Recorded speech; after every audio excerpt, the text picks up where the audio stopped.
আসসালামু আলাইকুম বড় ভাই, ভালো আছো? মামুন, হ্যাঁ ভাই, আইসলাম কালীবাড়ি। যে ভাই কি কমু রে ভাই, গরু গোস্তের যে দাম তাই নাকি? কিনা মনে হয় সম্ভব হইতো না।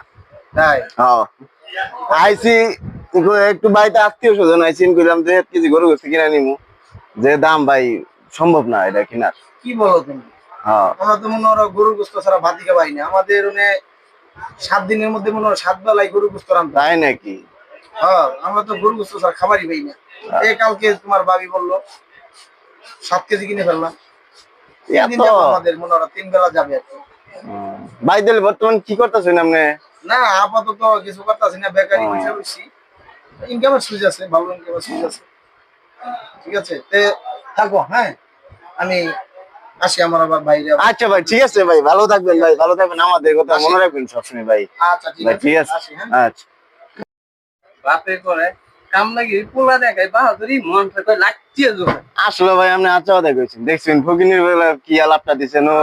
হ্যাঁ, আমি তো কিছু কইলাম না, যে খালি আপনি আই কইতেন ওরে দইরা ওরে কয় কেজি করে গোস্ত কাটতে বসতাম, আমার অসল দিকে করে গোস্ত শালা শালা। হ্যাঁ, গোস্ত অত বেশি খাস?